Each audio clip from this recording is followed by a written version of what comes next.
지나갈 때에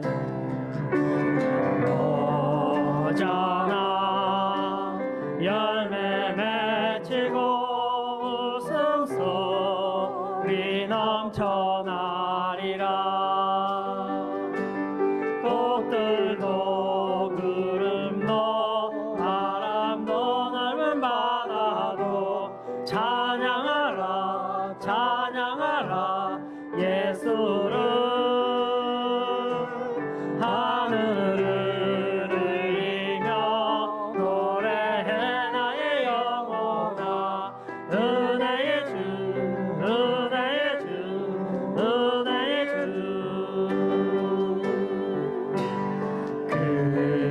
그날에 하늘이 열리고 모든 이가 보게 되리라. 마침내 꽃들이 피고 영광의 주가 오시리라. 꽃들도 구름도 바람도 넓은 바다도 찬양하라 찬양하라 예수를. 하늘을 울리며 노래해 나의 영혼아. 은혜의 주 은혜의 주 은혜의 주. 꽃들도 구름도 바람도 넓은 바다도 찬양하라 찬양하라 예수를. 하늘을 울리며 노래해 나의 영혼아. 은혜의 주 은혜의 주 은혜의 주. 약할 때 강함 대신에 나의 보배가 되신 주. 주 나의 모든 것. 주 안에 있는 보물을 나는 포기할 수 없네. 주 나의 모든 것. 예수 어린 양 예수 어린 양 존귀한 이름. 예수 어린 양 존귀한 이 십자가 제사하셨네. 십자가 제사하셨네. 주님의 이름 찬양해. 주 나의 모든 것. 쓰러진 나를 세우고 나의 빈자를 채우네. 주 나의 모든 것.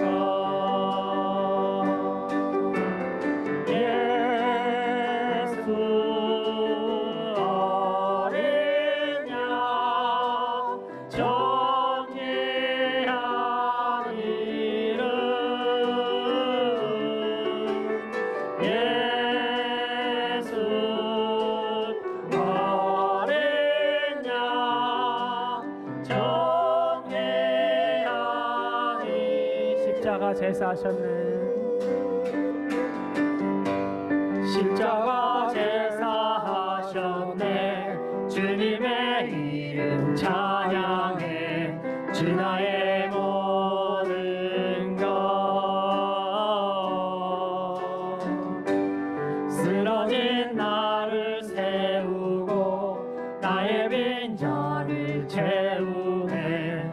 주 나의 모든 것. 예수 어린 양 예수 어린 양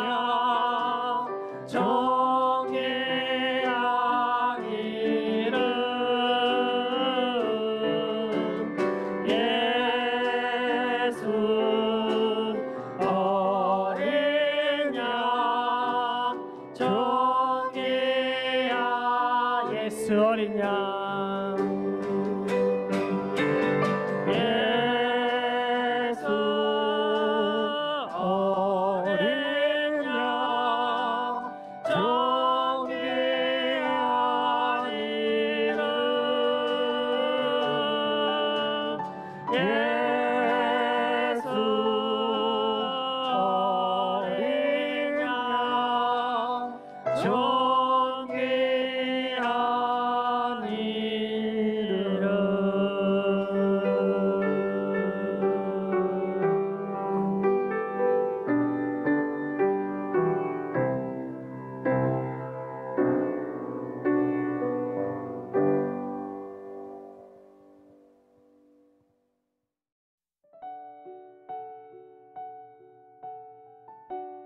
전능하신 하나님 아버지, 변함없는 사랑으로 이 어려운 시기에 저희들을 붙들어 주시고 인도하여 주심을 감사드립니다.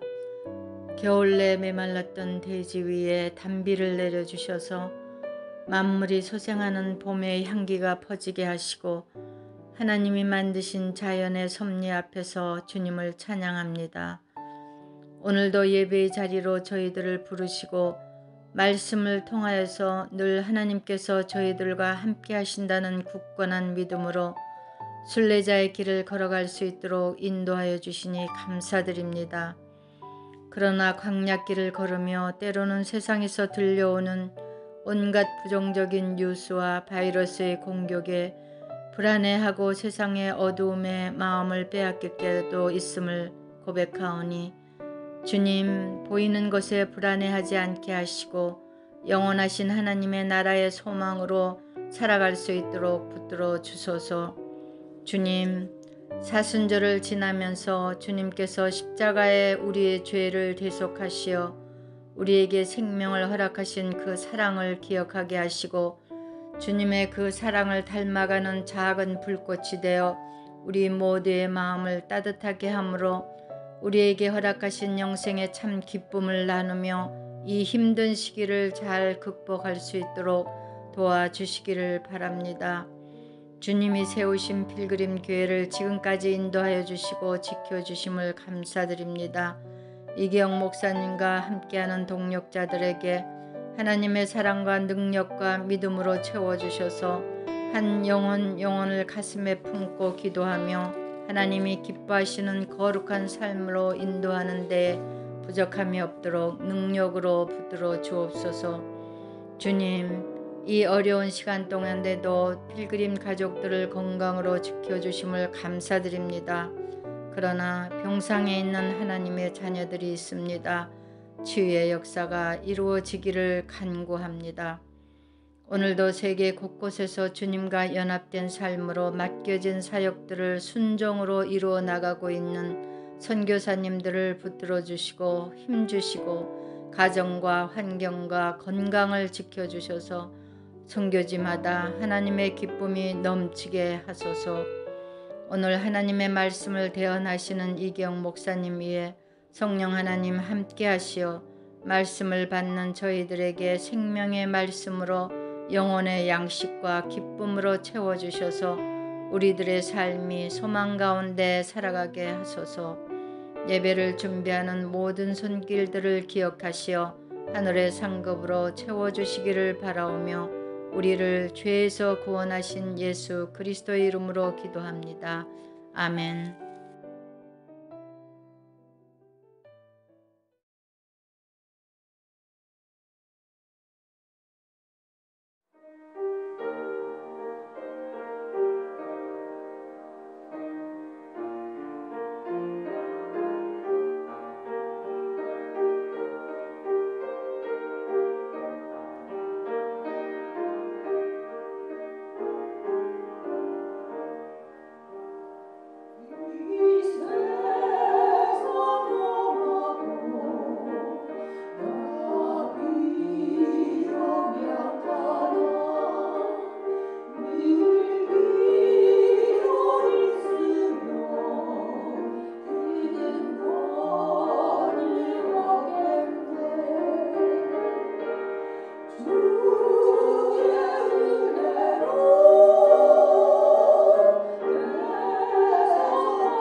샬롬, 반갑습니다. 여러분, 평안하셨습니까?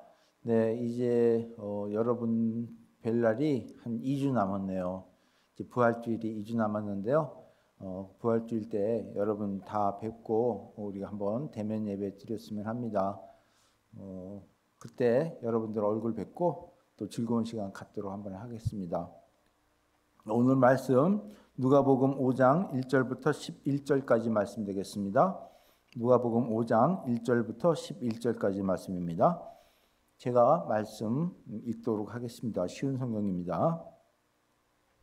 사람들이 예수님께 몰려들어 하나님의 말씀을 듣고 있을 때였습니다. 예수님은 게네사렛 호숫가에 서 계셨습니다. 예수님께서 호숫가에 배 두 척이 놓여 있는 것을 보셨습니다. 어부들은 배에서 내려 그물을 씻고 있었습니다. 예수님께서 그중 하나인 시몬의 배에 오르셨습니다. 예수님께서 시몬에게 배를 육지로부터 조금 떼어놓으라고 하시고 배에 앉으셔서 사람들을 가르치셨습니다. 말씀을 다 마치시고 예수님께서 시몬에게 말씀하셨습니다. 깊은 데로 가서 그물을 내려 고기를 잡으라. 시몬이 대답했습니다. 선생님, 우리가 밤새도록 수고하였지만 아무것도 잡지 못했습니다. 그러나 선생님의 말씀대로 그물을 내리겠습니다. 그대로 하니 고기를 그물이 찢어질 정도로 많이 잡게 되었습니다. 그래서 다른 배에 있는 동료들에게 손짓을 하여 도와달라고 하였습니다. 그들이 와서 고기를 2배 가득 채우니 배가 가라앉을 지경이었습니다. 시몬 베드로가 이것을 보고 예수님의 무릎 앞에 엎드려 말했습니다. 주님, 제게서 떠나 주십시오. 저는 죄인입니다. 베드로와 그와 함께 있던 동료들은 자신들이 잡은 고기를 보고 놀랐던 것입니다. 세베대의 아들이면서 시몬의 동료인 야고보와 요한도 놀랐습니다. 예수님께서 시몬에게 말씀하셨습니다. 두려워하지 마라. 이제부터 너는 사람을 낚을 것이다.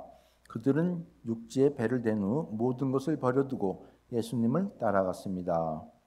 아멘. 오늘 말씀 제목은 만남의 축복입니다. 만남의 축복.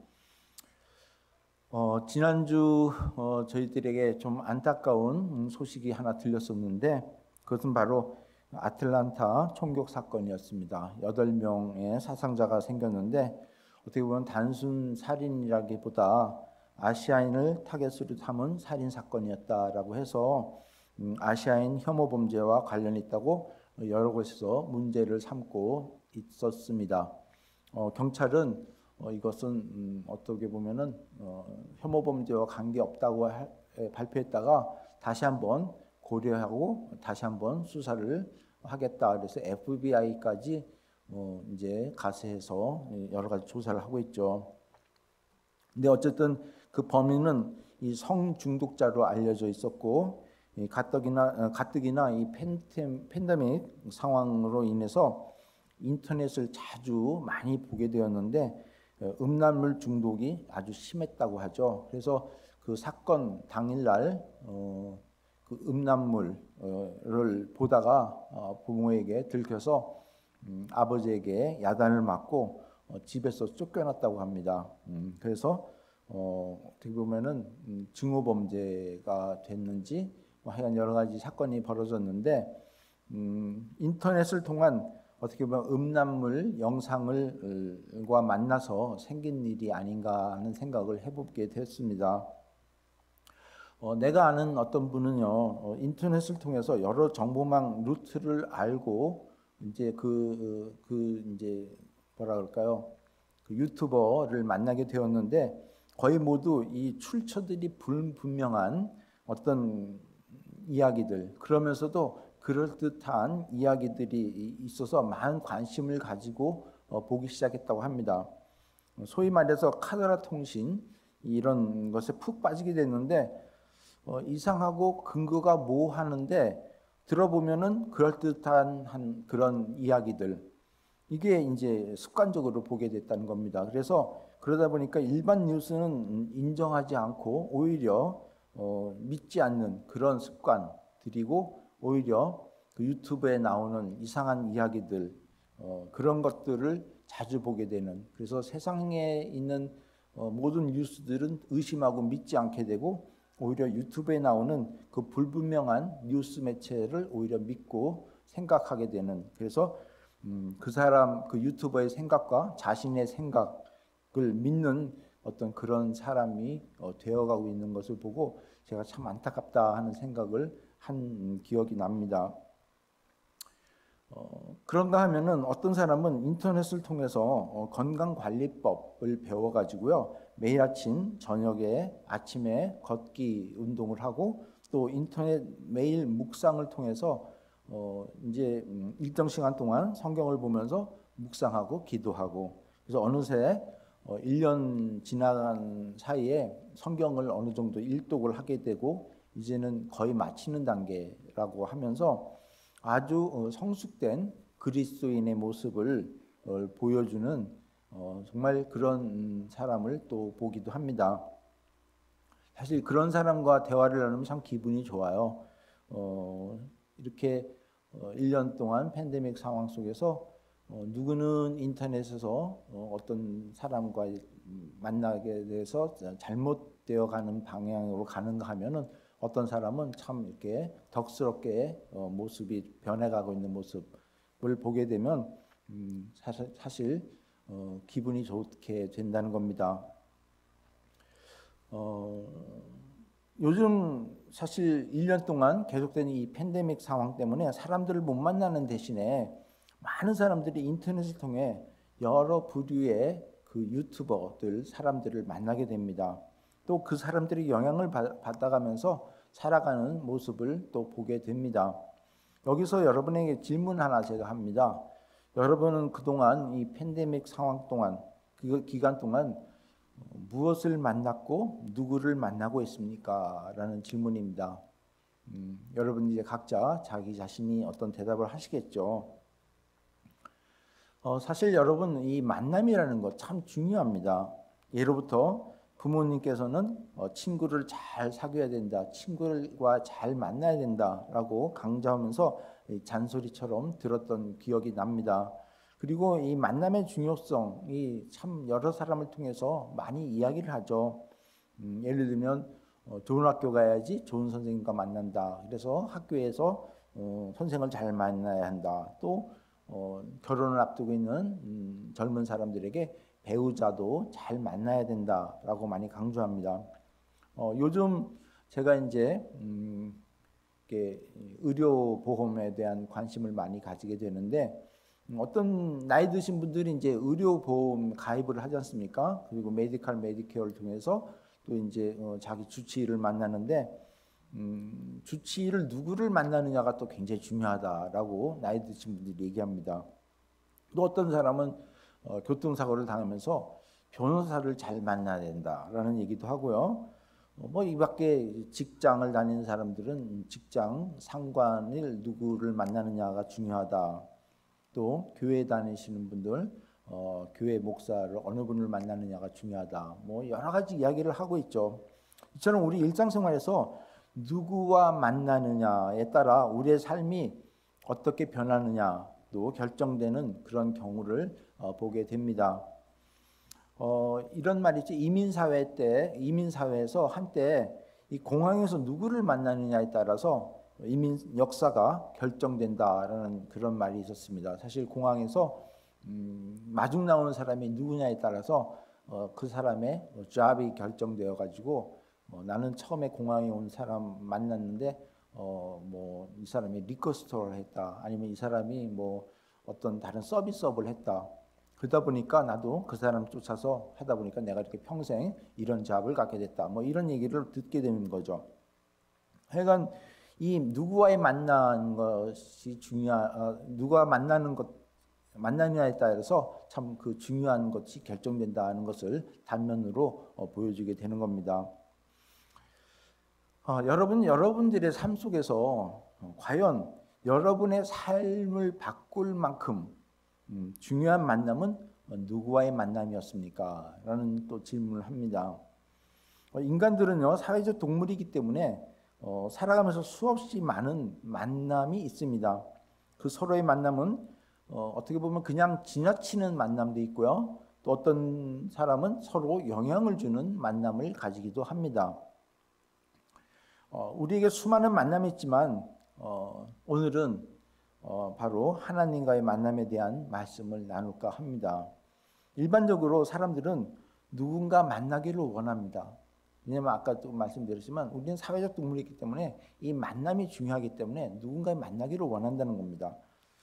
때로 자신의 필요에 따라서 누군가 만나기를 원하기도 하고요. 또 자신의 가치관에 따라서 만나기도 하고 때로는 내가 어떤 나 자신을 드러내기 위해서 또 누구를 만나기도 하고 또는 나의 자신이 어떤 즐거움을 누리기 위해서 또 누구를 만나기도 하고 또 때로는 도움을 받기 위해서 만나기도 하고 또는 내가 가지고 있는 것을 주기 위해서 어떤 사람을 만나기를 원하는 것도 있죠. 하지만 또 어떤 사람은 그 만남을 꺼려하는 사람들도 있어요.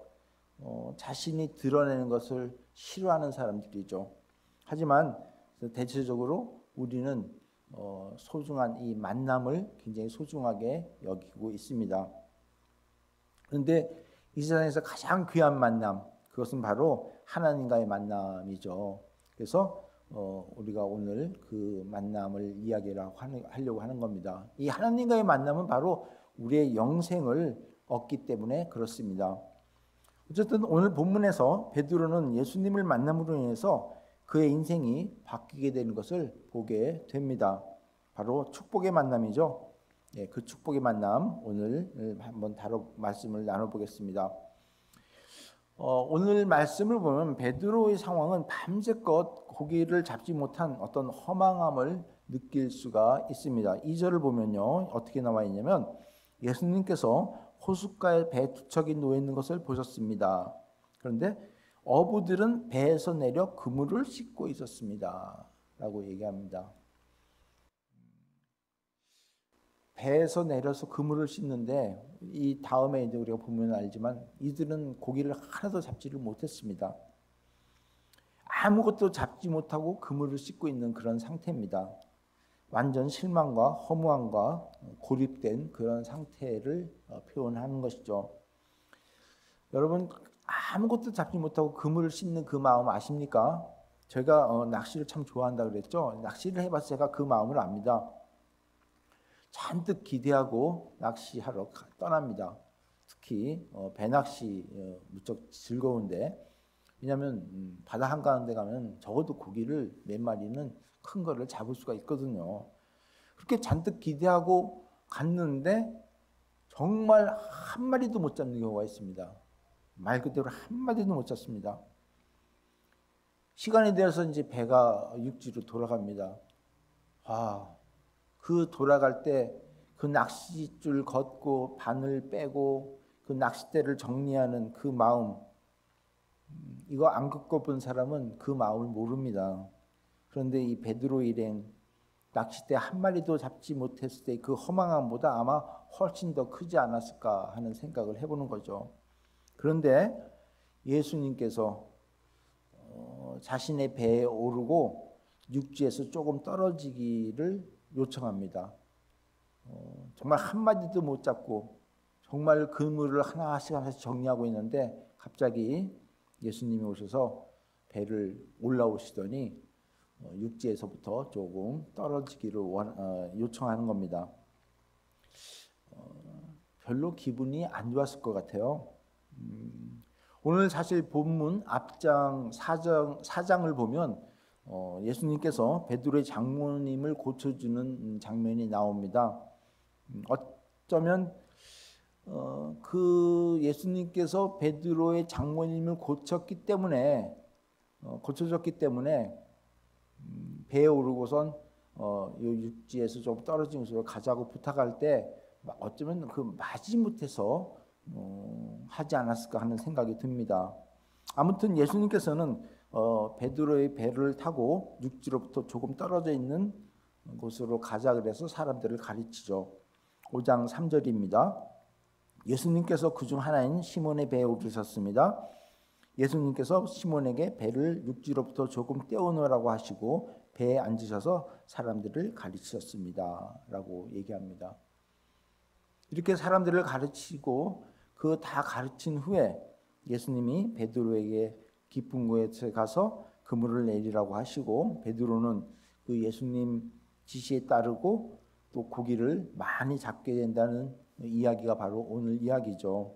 5장 4절입니다. 말씀을 다 마치고 예수님께서 시몬에게 말씀하셨습니다.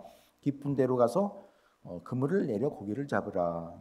6절을 보니까 그대로 하니 고기를 그물이 찢어질 정도로 많이 잡게 되었습니다. 라는 이야기입니다. 여기서 우리가 생각할 것은 베드로와 예수의 만남을 통해서 우리가 좀 생각해 볼 게 있다는 겁니다. 이것은 우리도 예수님과의 만났을 때 꼭 필요한 어떤 과정이 아닌가 하는 생각을 해봅니다. 그래서 그 과정을 살펴보도록 하는데요. 첫 번째, 이 주님과 만나지 않습니까? 베드로가 주님과의 만나고 그 다음에 이 말씀을 듣는 것을 보게 됩니다. 여러분, 이 말씀을 듣는다는 것 참 중요합니다. 그냥 한 귀로 흘려서 듣고 흘려보내는 그런 들음이 아니라 어떻게 보면 경청하는 거죠. 경청. 예. 지금 베드로는요, 본의 아니게 예수님을 태우고 육지로부터 조금 멀어진 곳에서 있게 됩니다. 그리고 예수님께서는 앉아서 사람들을 가르칩니다. 다른 때 같았으면 베드로가 육지 다른 곳에 가서 딴짓 할 수도 있었지만 지금 이 시간은 배에 있었기 때문에 어디 가지도 못하고 예수님 말씀하시는 것을 그냥 듣게 된다는 것입니다. 요즘같이 핸드폰이 있으면 이어폰을 통해서 와이파이로 아니면 이렇게 그런 음악을 들을 수도 있지만 그때 상황은 전혀 그게 아니죠. 어쨌든 그런 경청하게 되니까 어떻게 보면 예수님이 말씀하시는 그 말씀을 듣게 되는 거죠. 그리고 그 영향을 받게 되는 겁니다.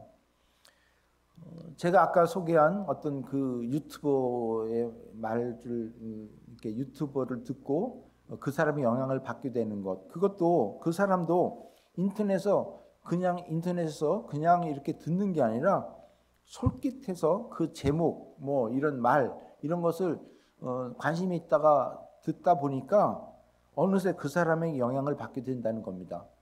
그러다 보니까 어느새 그 사람이 원하는 좋아요, 구독 이런 것들을 누르면서 그 사람의 팬이 돼가는 거죠. 많은 사람들이 이 연애 프로그램이나 또 유튜버에 쏙 빠지는 게 바로 경청, 듣는 것에서부터 시작되는 거거든요. 예, 대부분 많은 사람들이 영향받는 것은 바로 상대방의 말을 경청하면서 시작되는 것을 봅니다. 그러므로 이 듣는다는 것은 참으로 중요하죠. 지금 베드로와 예수님의 관계도 마찬가지입니다. 베드로가 예수님 말씀을 듣게 되는 데서부터 이 만남이 시작되는 것이죠. 이런 상황을 생각해 보자는 겁니다. 예수님께서는 사실 기회 있을 때마다 많은 사람들을 가르쳤습니다. 특별한 날, 특별한 장소에서만이 아니라 사람들이 모인 곳이면 어디든지 가서 가르치셨습니다.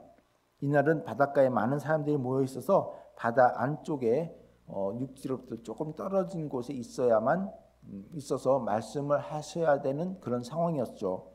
그래서 이 강단으로 쓸 어떤 마치 이 강대상에 사용하는 그런 것처럼 이 배에서 얘기하는 것이 편하다고 생각을 해서 베드로의 배를 올라타고 시몬에게 요청을 하는 겁니다. 아까도 잠깐 말씀드렸지만 이때는 바로 밤새 고기를 잡으려다 잡지 못해서 기분이 썩 좋지 않은 그런 상황, 우울한 상황, 참 낙담하고 좀 허무함을 느낀 그런 상황.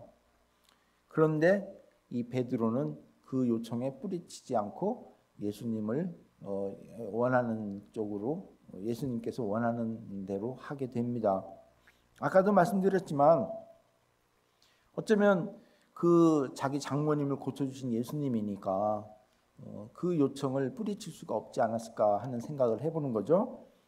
이때 마침 베드로가 왜 하필이면 내 배야, 저 다른 배도 있는데 라고 불만을 가질 수도 있었고 그냥 뿌리치고 집에 갈 수도 있었을 것입니다. 하지만 그랬다면 어떻게 보면 일생일대의 기회를 놓치게 되지 않았나 하는 생각을 해보는 것이죠. 아무튼 베드로는 예수님의 말씀대로 예수님을 태우고 육지로부터 조금 멀어진 곳에 가서 예수님 말씀하시는 것을 본의 아니게 다 듣게 됩니다. 그 결과 예수님 말씀에 순종하는 모습을 보게 됩니다. 그래서 만남을 통해 생기는 두 번째 반응은 바로 말씀을 듣고 순종하는 것에서부터 또 나타나는 것이죠. 5장 4절 5절입니다. 말씀을 다 마치시고 예수님께서 시몬에게 말씀하셨습니다. 깊은 데로 가서 그물을 내려 고기를 잡으라. 시몬이 대답하였습니다. 선생님, 우리가 밤새도록 수고하였지만 아무것도 잡지 못했습니다. 그러나 선생님 말씀대로 그물을 내리겠습니다. 밤새껏 내가 정말 수많은 경험을 해서 못 잡았는데 이 깊은 데로 간다는 것, 이거는 정말 말도 안 되는 상황입니다. 하지만 예수님, 선생님께서 그렇게 하니까 나는 그 말씀대로 따르겠습니다. 라고 얘기하는 겁니다. 이 말씀을 듣는 것 참 중요하다고 그랬죠. 왜냐하면 믿음은 이 들음에서부터 나기 때문에 그래요. 그런데 우리는 어떻습니까? 정말 말씀을 듣기를 어느 때나 원합니까? 대부분의 사람들은 이런 얘기를 해요. 말씀 봅시다. 아니, 말씀 묵상하셨습니까? 이런 얘기를 하면 기분 좋을 때는 말씀이 잘 들어오는데 뭐 내가 정말 기분이 우울하거나 또는 어떤 위기 상황을 느낄 때는 말씀을 봐도 들어오질 않는데요. 왜냐하면 그 다른 생각 때문에. 그 말씀 듣기가 참 거북하다는 겁니다. 한마디로 말씀 듣기가 싫어지는 거죠. 왜냐하면 말씀 듣기보다도 나의 고민부터 해결하기를 원하는 그런 마음을 자기가 품기 때문에 그래요. 앞으로 내가 이 문제를 어떻게 해결해야 될지, 또 그 다음을 위해 준비해야 되는 것이 무엇일지, 이런 고민을 하다 보니까 말씀 듣는 것, 이것은 어느 정도 여유가 있어야지 되지, 나처럼 이렇게 급하고 마음이 조급한 상황에서는 이 말씀 듣기, 이게 귀에 안 들어온다는 거죠. 어떻게 보면 군중들이 모여서 말씀을 이렇게 듣기를 원하지만 베드로는 처음에 예수님 말씀 들으려고 모여드는 게 아니라 예수님 오셨다고 해서 모든 걸 버려두고 예수님한테 가서 말씀 들으려고 하는 게 아니라 너희들은 그냥 들어. 나는 지금 당장 내일 또 고기를 잡아야 되니까 이 그물을 내가 정리를 해야 돼 해서 자기 일을 계속 꾸준히 해나가는 그런 모습과 같다는 생각을 해봅니다. 하지만 예수님께서는 그런 베드로를 보고 그쪽으로 가십니다. 그래서 베드로에게 다가가서 말씀을 선포하시는데 그 배를 사용하자고 하시죠.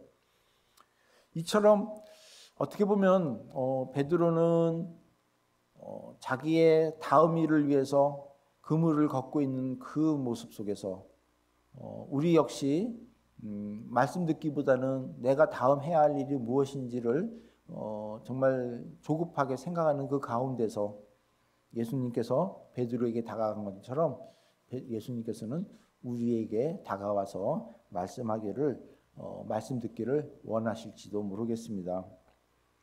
하지만 말씀을 그냥 듣는 거지 이 말씀에 순종하기까지는 아직 거리가 생깁니다.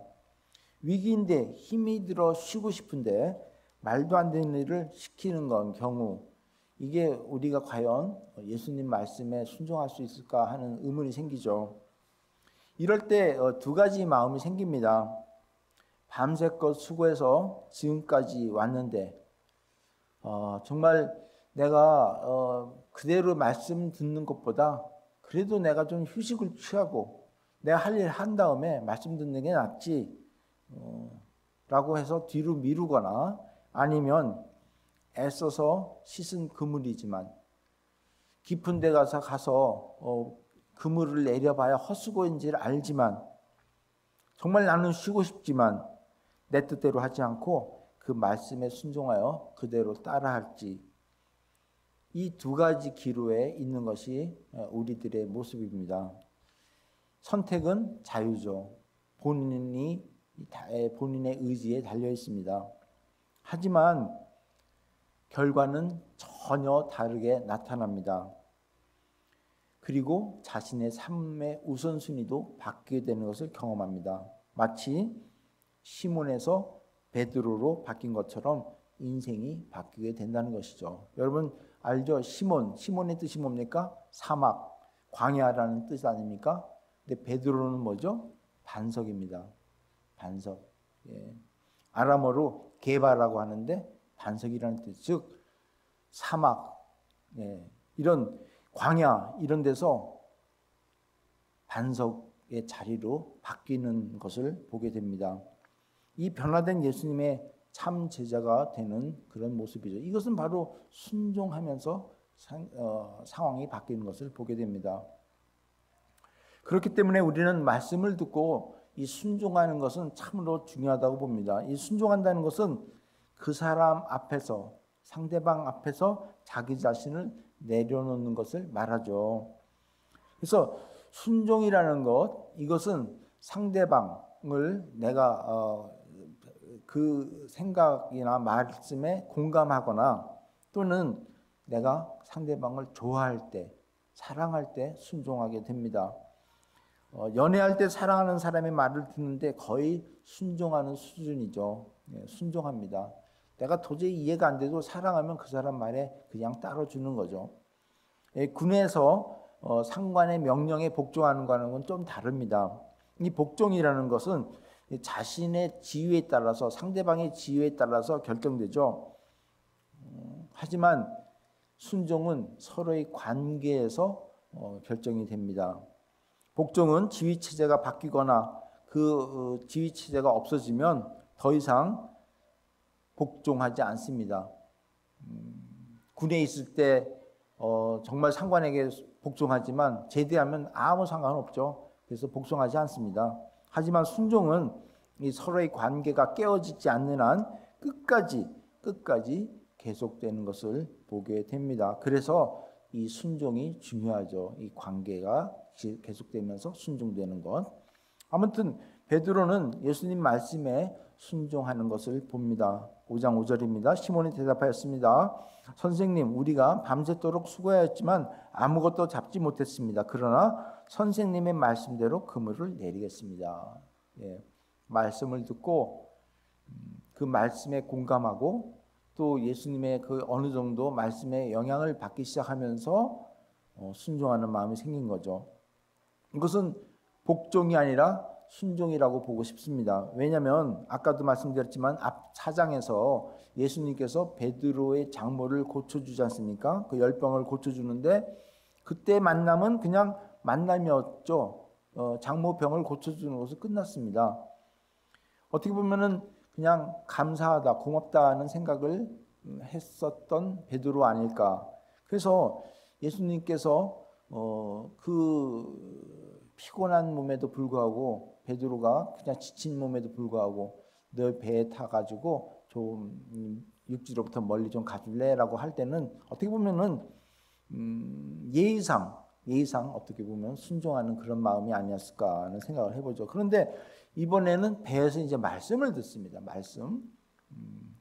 말씀을 듣고 그러다 보니까 어느새 예수님의 말씀에 움직이게 되는 거죠. 영향을 받게 되는 거죠. 그래서 이번에는 예의상 순종이 아니라 예수님 말씀에 영향을 받고 순종하는 단계까지 가지 않았을까. 아마 처음에 그물을 이렇게 걷고 정리하고 있을 때 깊은 곳에 가서 한번 그물을 쳐볼래 할 때는 아마 조금 예수님 제가 경험했는데 이건 말도 안 됩니다. 이렇게 얘기했을지도 몰라요. 하지만 그냥 조금 배를 타고 좀 앞으로 좀 가줄래 할 때니까 예의상 지켰고 그 다음에 이제 말도 안 되는 것을 했을 때는 말씀의 영향을 받아서 순종하지 않았나 하는 생각을 해보죠. 어쨌든 그 결과 베드로는 일생일대에 아주 중요한 경험을 하게 됩니다. 6절, 7절이죠. 그대로 하니 고기를 그물이 찢어질 정도로 많이 잡게 되었습니다. 그래서 다른 배에 있는 동료들에게 손짓을 하여 도와달라고 하였습니다. 그들이 와서 고기를 2배 가득 채우니 배가 가라앉을 지경이었습니다.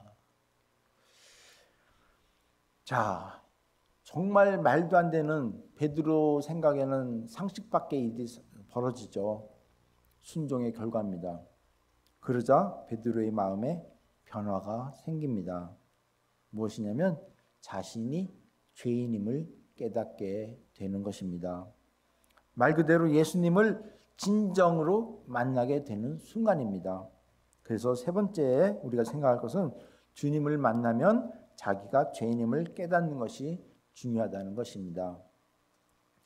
이 산더미처럼 쌓인 물고기를 보고 아마 베드로는 신이 났을 겁니다. 이건 뭐 말 그대로 대박이죠. 그날은 시몬이 대박을 터뜨린 날이 되었을 겁니다. 하지만 그것으로 끝났다면 말 그대로 그것으로 끝입니다. 그런데 시몬은요, 그 수많은 물고기를 보는 순간 그 물고기만 보지 않고 물고기를 잡게 해준 예수님을 보게 된 것이죠. 진정한 예수님과의 만남입니다. 그를 본 순간 이전과 다른 모습을 보게 됩니다. 이전에는 평범한 선생님, 랍비로 예수님을 생각했는데 기적과 같은 일을 보면서 그를 주님이라고 고백하게 되는 것이죠. 5장 5절입니다. 시몬이 대답하였습니다. 선생님, 우리가 밤새도록 수고했지만 아무것도 잡지 못했습니다. 그러나 선생님 말씀대로 그물을 내리겠습니다. 이때까지는 예수님을 선생님이라고 부릅니다. 그런데 고기가 잡힌 후에 8절은 다르게 표현하죠. 8절입니다. 시몬 베드로가 이것을 보고 예수님의 무릎 앞에 엎드려 말했습니다. 주님, 주님이라고 얘기합니다. 제게서 떠나주십시오. 저는 죄인입니다. 이 말씀으로 은혜 받고 자신의 상식을 벗어난 일들을 체험하자 예수님이 누군지를 깨달은 거죠. 이젠 스승이 아니고 선생님이 아닌 바로 주님. 어떻게 보면 바울이 다메섹산에서 만난 예수를 만난 그 같은 심정이 아닐까 하는 생각을 해봅니다. 장모를 고칠 때부터 예수를 알았지만 그때는 베드로에게는 주님이 아닌 선생님이었습니다. 하지만 이제는 예수님께 주님이라고 부르게 됩니다. 베드로는 예수님을 주님이라고 부르는 순간 자신이 죄인이라는 것을 깨닫게 된 것이죠. 어쩌면 그 죄인임을 깨닫고 예수님을 주님이라고 부를 수도 있는 겁니다. 여러분, 예수님을 여러분이 진짜 만났을 때 여러분은 어떠한 생각을 가지게 됩니까? 과연 내가 죄인입니다 라는 고백이 나옵니까? 아니면 그냥 저는 전데 예수님은 그냥 주님이십니다 라고 고백합니까? 하나님의 은혜라고 우리가 많은 이야기들을 하고 있는데 정말 그 하나님의 은혜를 어떻게 고백하고 있습니까? 우리가 예수님을 믿는데 예수님을 믿으면 그냥 뭔가 잘 될 것 같은 그런 예감으로 믿습니까? 아니면 예수님을 믿는 순간 나는 죄인이구나 라고 고백하며 믿습니까? 아까도 말씀드렸지만 이 은혜, 그냥 하나님의 은혜로 끝납니까? 아니면 나 같은 죄인 살리신 그 은혜 고맙다고 고백합니까? 우리는 사실 예수님을 바라볼 때 정말 하나님의 은혜를 생각할 때 우리가 죄인임을 깨달아야 하는 것이 중요합니다. 그럴 때 예수님이 어떤 분이신지를 분명히 아는 고백이 되는 거죠. 예수님께서 사역하실 때 첫 마디가 뭐였죠? 회개하라였습니다. 회개하라. 예수님이 이 땅에 오신 것은 의인을 부르러 오신 것이 아니라 죄인을 부르러 오셨다라고 말씀하셨습니다. 그렇기 때문에 우리가 죄인임을 깨닫고 회개할 때 진정으로 예수님을 나의 주님으로 고백하고 진정으로 주님을 만나는 순간이 된다는 것입니다. 우리 모두 그런 모습으로 예수님을 만나기를 원합니다. 그렇게 예수님을 만나면요, 마지막으로 네 번째, 그런 주님을 만나면 우리의 인생이 새로운 목적을 발견하게 되고 삶이 바뀌는 것을 보게 됩니다. 예수님은 죄인이라고 고백하고 두려워하는 시몬에게 드낮없이 말씀하십니다. 5장 10절입니다. 세베대의 아들이면서 시몬의 동료인 야고보와 요한도 놀랐습니다. 예수님께서 시몬에게 말씀하셨습니다. 두려워하지 마라. 이제부터는 너는 사람을 낚을 것이다. 사람이 바뀐다는 겁니다. 근데 이 말을 듣고 시몬은 어떻게 되죠? 주저없이 자기 하던 그 어부일을 그만 내려놓고 예수님을 따라가는 모습을 보게 됩니다. 그 이후에 어떻게 됩니까? 말 그대로 고기를 낚는 어부, 하루하루 먹을 것을 위해서 고생하며 노력하는, 수고하는 그런 사람이 아니라 정말 예수님의 그 사역에 같이 동참하는, 먼저 그의 나라와 의를 구하는 그러한 인생으로 바뀌게 되는 것입니다. 베드로의 인생은 진정으로 예수님을 만난 이후에 완전히 바뀌는 것을 봅니다. 단순히 직업이 변한 것이 아니라 인생의 목적이 바뀌게 되는 것이죠. 그것이 바로 하늘나라의 축복이라고 저는 생각합니다. 여러분, 그 축복은 바로 예수님과의 만남에서 시작되었습니다. 그 주님께서 우리를 위해 십자가에 못 박히시고 우리의 영혼을 책임지시기 위해서 사망 권세를 이기시고 부활하셨습니다. 여러분, 우리는 이 주님을 인격적으로 만나야 합니다. 벌써 사순절 다섯째 주간을 맞이했죠. 이제 다음 주일은 부활주일입니다. 아까 제가 처음에 말씀드렸지만 이제 1년 넘게 팬데믹 기간 이제 지나가고요. 어떻게 보면 공식적인 첫 대면 예배가 시작되는 날입니다. 앞으로 상황이 또 어떻게 변할지는 모르지만 일단은 정말 오랜만에 우리가 만나는 첫 대면 예배가 됩니다. 바라기는 이 팬데믹 기간도 곧 끝나기를 기대해 봅니다. 하지만 상황이 어떻게 됐든 간에 중요한 것은 우리가 그동안 참 많은 엉뚱한 것을 만났던 것을 또 우리가 부정할 수가 없습니다. 정말 어떻게 보면 1년 넘게 정말 매주 교인들 만나고 또 서로 만나서 주님의 사랑을 나눴던 그 기간 정말 오랫동안 보지 못하고 우리는 온라인 예배를 통해서 정말 매스메디아를 많이 접했고요. 또 그 사이에 저희는 잘 모르지만 각자는 잘 알 거예요. 수많은 인터넷과의 만남이 있었을지도 모르겠습니다. 어쩌면 주님이 원하시지 않는 그런 잘못된 방향으로 간 분들도 있을지도 모르겠습니다. 하지만 그동안 엉뚱한 것을 만나서 우리가 만약에 조금이라도 빗나간 삶을 살았다면 이제 다시 주님을 만나 주님의 참된 제자의 삶을 살아야 될 때가 온 것 같다는 생각을 해봅니다.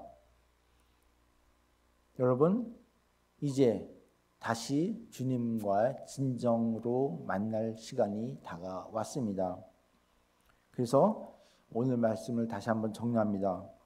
베드로는요, 주님을 만나서 진리의 말씀을 듣게 되었습니다. 그리고 주님을 만나 그 말씀에 순종하는 베드로를 보게 됩니다. 또한 주님을 만나 자기가 죄인임을 깨닫게 됩니다. 또 주님을 만나서 인생의 새로운 목적을 발견하고 삶이 바뀌게 되는 것을 보게 됩니다.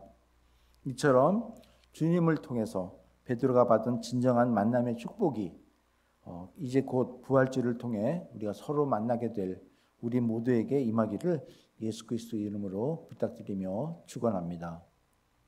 기도하시겠습니다. 아버지 하나님 감사합니다.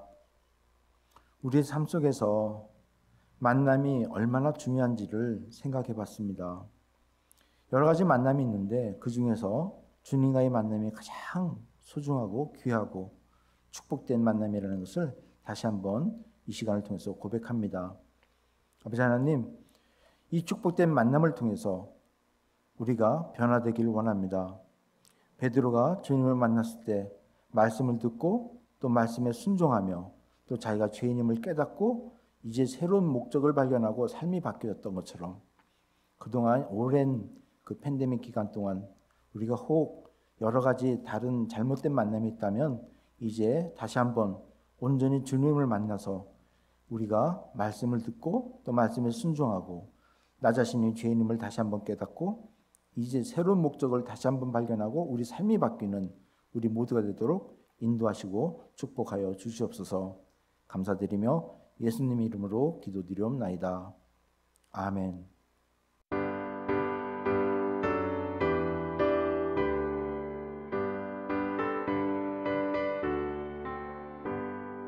나의 죄를 씻기는 예수의 피밖에 없네. 다시 정케 하기도 예수의 피밖에 없네. 예수의 흘린 피 날 희게 하오니 귀하고 귀하다. 예수의 피밖에 없네.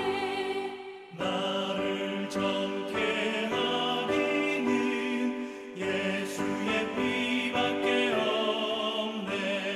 사죄하는 증거도 예수의 피밖에